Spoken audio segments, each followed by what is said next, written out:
আসসালামু আলাইকুম প্রিয় দর্শক শ্রোতা, আমি ডক্টর এম আল আরাফাত অভি, মুখ ও দন্তরোগ বিশেষজ্ঞ surgeon, chief consultant and director হিসেবে আছি doctor dental orthodontic and implant centre Bogura. তো ভিডিওতে দেখতে পাচ্ছেন আমাদের দুইটা কিউট বাবু পেশেন্ট আমাদের কাছে এসেছিলেন তাদের দাঁতের কিছু সমস্যা নিয়ে।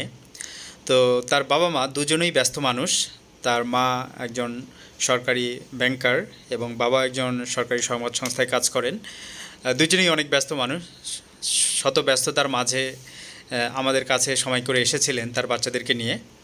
তো প্রথমে আমরা তার বাচ্চাকে ভালোভাবে চেক আপ করলাম দুজনকেই, কী সমস্যা আছে। হ্যাঁ, তো প্রথমে আমরা যেটা দেখতে পেলাম তার যে মেয়ে বাচ্চাটা খুবই কিউট, ওর যে সমস্যা সেটা হচ্ছে ওর কিছু দাঁতে ক্যারিজ ডেভেলপ করেছে, দন্তক্ষয় ডেভেলপ করেছে এবং একটা দাঁত ভেঙে গিয়ে দাঁতের মজ্জাটা উন্মুক্ত হয়ে গিয়েছে, যার কারণে দাঁতে ওইখানে খাবার আটকে ব্যথা করে। হ্যাঁ, মাঝে মধ্যে ব্যথা করে। তো যেহেতু বাবুর বয়স কেবল মাত্র 4 বছর, তো এই যে দুধ দাঁতটা এটা পড়ার আরও অনেক সময় আছে, কারণ এর পার্মানেন্ট দাঁতটা উঠবে হচ্ছে 8 বছর বয়সে, 7, 8 বা 9 বছর বয়সে।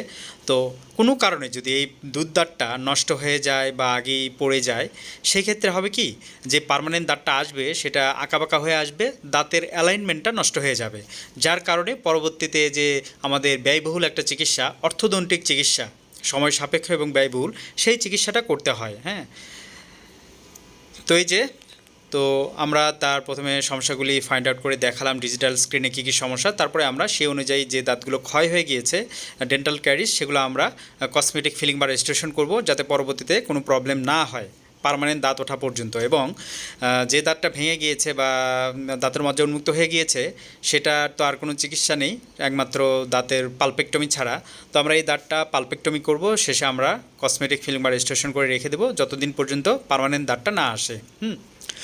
আর তার ছেলের যে সমস্যাটা সেটা হচ্ছে তার দাঁতে, যেহেতু তার 9 বছর হয়ে গিয়েছে, তো তার কিছু দাঁত মোবিলিটি হয়ে গিয়েছে এবং কিছু দাঁত ক্ষয় হয়ে গিয়েছে। আলহামদুলিল্লাহ, তার শুধু যে দাঁতটা ক্ষয় হয়ে গিয়েছে সেগুলো আমরা কসমেটিক ফিলিং বা রেস্টোরেশন করে দিব এবং যে দাঁতটা মোবিলিটি হয়ে গেছে সেটা উঠিয়ে দেব, কারণ তার পার্মানেন্ট দাঁত ওঠার বয়স হয়ে গিয়েছে। হ্যাঁ, আরও আগে এসেছে কিন্তু দাঁতটা নড়ছিল না দেখে হয়তো তিনারা ওয়েট করছিলেন।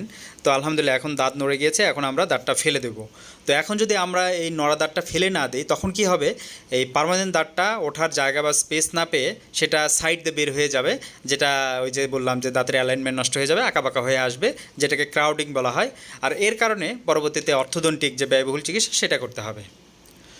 তো আমরা এইটুকুই আপনাদেরকে মেসেজ দিতে চাই, সেটা হচ্ছে আপনাদের বাচ্চার যদি কোনো ছোটোখাটো প্রবলেম থাকে প্রতি 6 মাস পর 1 বছর পর অবশ্যই ডক্টরের সাথে রেগুলার চেক আপ করবেন এবং ছোটোখাটো প্রবলেম থাকলে সাথে সাথে সারিয়ে নেবেন। হ্যাঁ, তাহলে পরবর্তীতে যে ব্যয়বহুল এবং কষ্টদায়ক চিকিৎসা, যেমন রুট ক্যানেল করা বা পালপেক্টমি করা যা বা এক্সট্রাকশন করা, এগুলো করতে হয় না। হ্যাঁ, তো আপনাদের দোয়ায় এবং ভালোবাসায় আমরা doctors dental orthodontic and implant centre বগুড়ায় অত্যন্ত দক্ষ এবং আন্তরিকতার সাথে, যত্নের সাথে আমরা প্রত্যেকটা পেশেন্টকে ভালোভাবে ডিজিটাল প্রযুক্তিতে চেক আপ করি সময় নিয়ে, এবং বিশ্বের উন্নত মানের টেকনোলজি ফলো করে দাঁত ও মুখের সঠিক এবং সুচিকিৎসা প্রদান করে থাকি। তো আপনারা চাইলে আমাদের ডক্টরস ডেন্টাল বগুড়ায় আসতে পারেন ইনশাল্লাহ। আমরা প্রত্যেকটা পেশেন্টকে অত্যন্ত যত্ন এবং আন্তরিকতার সাথে সম্পূর্ণ ডিজিটাল প্রযুক্তিতে চেক আপ করে এবং সঠিক চিকিৎসাটা প্রদান করে থাকি। এটা হচ্ছে আমাদের বগুড়া ইয়াকুব আলিয়া মোড়ের মালেকা নার্সিংহোমের রাস্তার পশ্চিম পাশে অ্যাপোলো ফার্মের 2য় তলা ডক্টরস ডেন্টাল। হ্যাঁ, তো আপনারা চাইলে আসতে পারেন ইনশাল্লাহ এখানে। বাকিটা আসার পরেই আপনারা বুঝতে পারবেন যে আমরা কিভাবে অত্যন্ত আন্তরিকতার সাথে এবং যথেষ্ট পরিচর্যার সাথে, কেয়ারের সাথে আমরা সমস্ত ধরনের পেশেন্টের এবং সম্পূর্ণ জীবাণুমুক্ত যন্ত্রপাতি দ্বারা আধুনিক পরিবেশে, নির্মল পরিবেশে এবং জীবাণুমুক্ত পরিবেশে আমরা দাঁত ও মুখের সমস্ত ধরনের চিকিৎসা করে থাকি।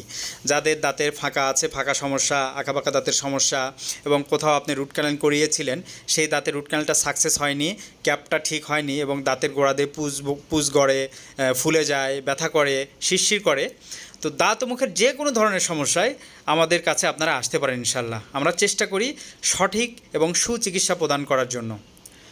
তো আপনারা সবাই ভালো থাকুন, সুস্থ থাকুন এবং সুন্দর থাকুন এবং doctors dental orthodontic and implant centre বগুড়ার সাথেই থাকুন। আসসালামু আলাইকুম ওয়া রাহমাতুল্লাহ।